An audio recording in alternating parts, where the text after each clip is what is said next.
Assalamualaikum warahmatullahi wabarakatuh. Bismillahirrahmanirrahim. Alhamdulillahirabbil alamin wa bihi nasta'inu ala umuri dunya waddin. Wassalatu wassalamu ala asyrofil anbiya wal mursalin, amma ba'du. Pertama-tama marilah kita panjatkan puja dan puji syukur kehadirat Allah Subhanahu wa taala.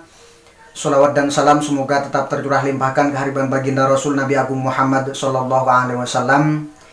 Yang selanjutnya, sebelum saya menyampaikan sesuatu, terlebih dahulu saya ucapkan terima kasih kepada teman-temanku, sahabat-sahabatku yang sudah subscribe, sudah menonton video-videoku sebelumnya di YouTube, dan tetap dukung terus supaya dalam berkarya bermanfaat di YouTube lebih semangat lagi teman-temanku. Jangan lupa di subscribe.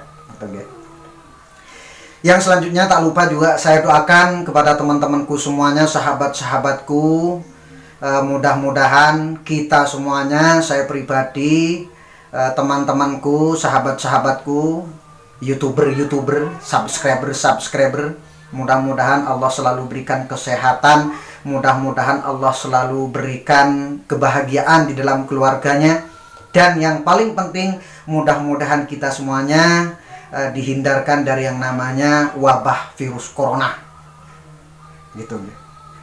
Yang selanjutnya saya akan menyampaikan sedikit kisah keistimewaan atau keajaiban ketika kita patuh terhadap kedua orang tua kita. Birrul walidain, patuh terhadap kedua orang tua kita.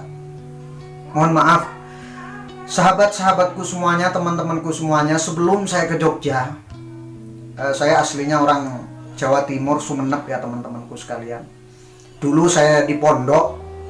Cita-cita orang tua saya ketika saya pulang dari pondok, saya melanjutkan kuliah itu di salah satu kampus ternama, terkenal di Sumeneb sana, yaitu kampus Instika, kalau nggak keliru ya, Anokoyah, Gulu. Itu kampus yang sangat ternama, pondok pesantrennya luar biasa, dan kampusnya pun juga luar biasa. Teman-temanku yang ada di Sumeneb sana, di Madura sana, pasti rekomendasinya kuliah di sana. Sewaktu saya di pondok, saya ngabdi 1 tahun.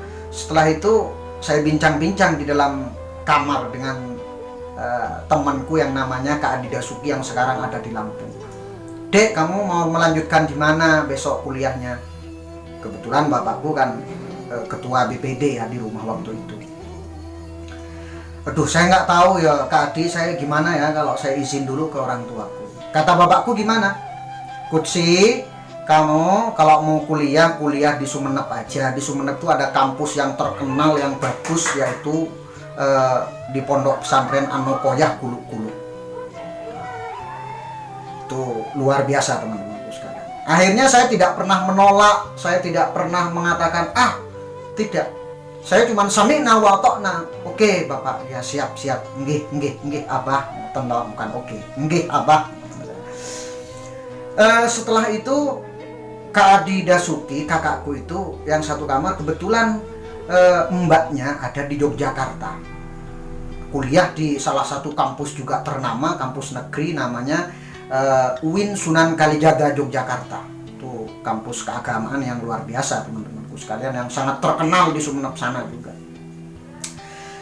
Pada waktu itu Kak Adi ditelepon mungkin ya sama mbaknya. Adi, mbok kamu kuliah di Jogja aja. Kebetulan di sini ada salah satu masjid yang itu ada asramanya, yang di asrama tersebut ternyata membutuhkan muadzin, atau kalau kata Gus Miftah itu jamesbon, jaga masjid dan kebun, marbot lah teman-temanku sekalian. Di situ Kak Adi membujuk saya, karena saya juga di pondok pesantren saya di Nurul Islam Karangcempaka Bluto Sumeneb itu teman-temanku sekalian, saya juga kadang dijadwal untuk adzan maghrib, terus adzan isya dan semacamnya. Nah, kebetulan di masjid di Yogyakarta, di asrama salah satu masjid tersebut butuh muadzin, butuh tukang adzan. Saya dibujuk, dirayu sama kakakku, Kak Adi Dasuki, itu kakak kamar. Gimana Dek, kalau kamu ikut saya aja ke Jogja? Waduh Kak Adi, aku disuruh kuliah di sini sama bapak di Sumeneb aja. Gimana kalau Kak Adi ikut kuliah di Sumeneb aja sama aku, nanti bonjengan, aku bilang gitu ya. Terus kemudian Kak Adi tetap membujuk, udah deh ayo izin aja sama bapak, sama bapakmu izin yuk. Ya ayo kalau mau izin, kita di pondok nanti malam izin ke pengurus. Terus kamu silaturahim ke rumahku, nanti kamu yang matu ke abahku, ke bapakku, tak gituin. Akhirnya Kak Adi mau.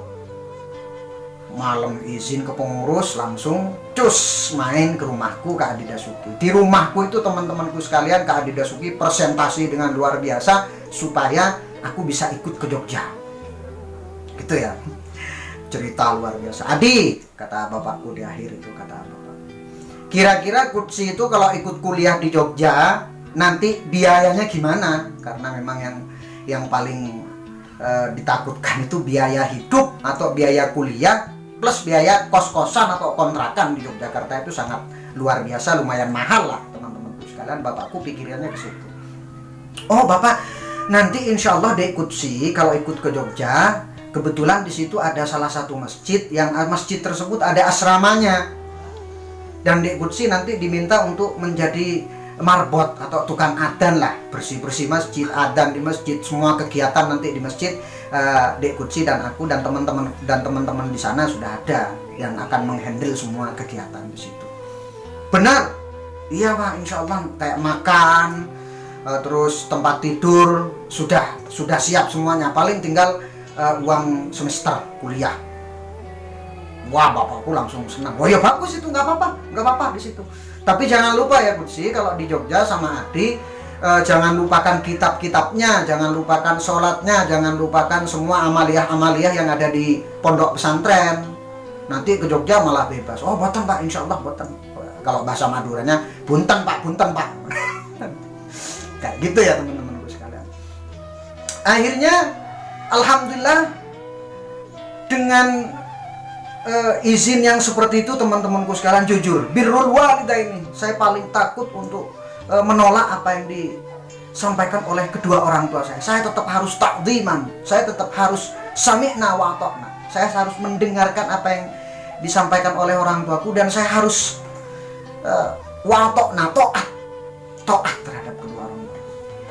Sehingga bapakku menitipkan satu pesan, kalau kamu mau kuliah di Jogja wajib ambil jurusan PAI, tidak boleh ambil jurusan lain. Padahal di pondok pesantren waktu itu saya lumayan lah bahasa Arab di situ, bisa kultum bahasa Arab, bisa ngomong bahasa Arab. Alhamdulillah waktu itu. Tapi sampai Jogja saya daftar PAI pilihan pertama, pilihan kedua ya PBA pendidikan bahasa Arab, pilihan ketiga BSA. Waduh. Ternyata alhamdulillah teman-temanku, berkat sami'na wa ta'na terhadap kedua orang tua, pilihan pertama langsung lulus. Padahal waktu itu kalau nggak keliru yang daftar itu banyaklah puluhan ribu di UIN itu, karena memang sudah kampus ternama dan termurah seluruh dunia. Seluruh dunia termurah UIN Sunan Kalijaga Yogyakarta itu teman-temanku sekalian. Saya alhamdulillah keterima, saya langsung nelpon bapak. Alhamdulillah saya terima di UIN dengan rekomendasi jurusan yang dikasih tahu bapak, yaitu jurusan PAI. Dan alhamdulillah teman-temanku sekalian, di jurusan PAI itu saya ketemu dengan dosen-dosen yang ramah, yang nyaman. Di jurusan PAI itu saya ketemu dengan teman-teman yang nyaman, yang nyambung. Ya Allah, alhamdulillah. Ternyata pilihan kedua orang tuaku itu mungkin sudah melalui sholat istikharah, mungkin sudah melalui doa-doa, amaliyah. Ya saya cuma sami'na wa ta'na. Dan alhamdulillah saya di jurusan PAI teman-temanku sekalian, atau ketika saya di Jogja, hidup dengan bahagia, hidup dengan nyaman. Karena salah satu yang saya pegang prinsip saya wajib sami'na wa ata'na terhadap kedua orang tua saya. Saya terima di UIN, saya tinggal di asrama masjid yang luar biasa. Wah, Masya Allah. Ternyata itulah salah satu keistimewaan ketika kita taat dan patuh terhadap kedua orang tua kita.